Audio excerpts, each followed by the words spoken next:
सिख कौम फितरतन एक अमन पसंद कौम है और मुसलमानों की तरह भारत के अंदर एक मुद्दत से जुल्म का शिकार है। बड़े सगीर की तकसीम से कबल सिखों को अपने साथ मिलाने के लिए ऑल इंडिया नेशनल कांग्रेस ने एक अलग मुल्क के ख्वाब दिखाए, लेकिन बाद में इन्होंने खुद ही सिखों को कानून शिकन करार दे दिया और सिखों को खालिस्तान की तहरीक चलाने पर मजबूर कर दिया। खालिस्तान तहरीक सिख कौम की भारत के पंजाब को भारत से अलग करके एक आज़ाद सिख मुल्क बनाने की तहरीक है। 1980 की दिहाई में खालिस्तान की तहरीक उरूज पर थी, जो कि बैरून मुमालिक में मौजूद सिखों की माली इमदाद से चल रही थी। ताहम 1984 में इस वक्त की वजीर आजम इंदिरा गांधी ने ऑपरेशन ब्लू स्टार चलाकर इस तहरीक को मुंतशिर कर दिया। इस ऑपरेशन में इंडियन फोर्सेस ने पंजाब के अंदर सिखों की इबादतगाहों की बेहुरमती की। गोल्डन टेम्पल, जिसमें सिख रहनुमाओं ने पनाह ली थी, उसे ये कहकर नुकसान पहुंचाया गया कि यहाँ सिख शिद्दत पसंदों ने असलहा छुपा रखा है। अकाल तख्त में घुसकर निहत्थे सिखों को मारा, टैंकों के साथ भागते लोगों पर गोलाबारी की और सिखों के रहनुमाओं को चुन चुन कर कत्ल कर दिया।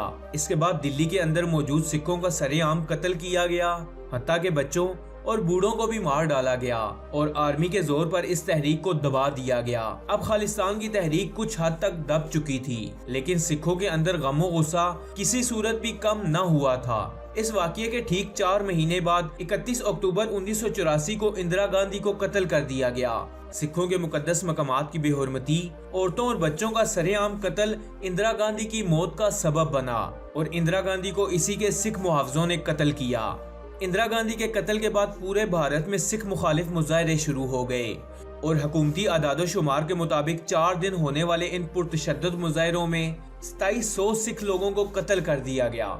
लेकिन अखबारात और इंसानी हकूक की तंजीमों के मुताबिक इन मुजाहरों में कत्ल होने वाले सिखों की तादाद 10,000 से 17,000 के दरमियान है और सिखों को कत्ल करने वाले लोगों के खिलाफ कोई कार्रवाई न की गई। इसके बाद सिख रहनुमाओं ने ऑफिशियली तरीके से भारतीय हुकूमत के सामने अपने मुतालबात रखे, जिन्हें सीरियस न लेते हुए रद्द कर दिया गया।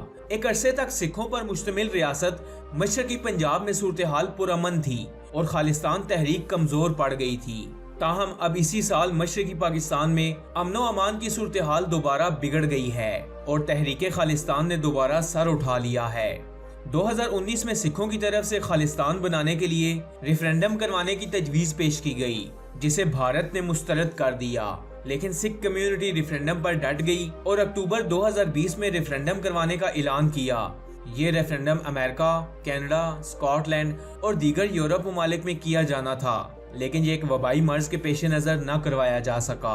अब चूंकि खालिस्तान की तहरीक ने जोर पकड़ लिया है और चीन के अलावा कनाडा और अमेरिका ने भी भारत पर सिखों को उनके हकूक देने के लिए दबाव डाला है। मौजूदा सूरत हाल के मुताबिक भारत की सड़कों पर खालिस्तान के नारे लगाए जा रहे हैं और मोदी सरकार इनको कंट्रोल करने में नाकाम हो चुकी है।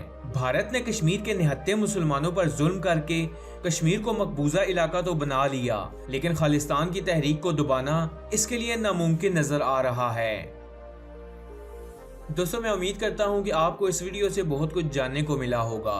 ऐसी और इन्फॉर्मेटिव वीडियोस देखने के लिए स्टोरी फैक्ट्स चैनल को सब्सक्राइब कर लें और साथ में लगे बेल आइकन को भी दबा दें, ताकि रोजाना आने वाली ऐसी वीडियोस आप तक बआसानी पहुंच सकें। मैं मिलूंगा आपसे अगली वीडियो में, तब तक के लिए अल्लाह हाफिज।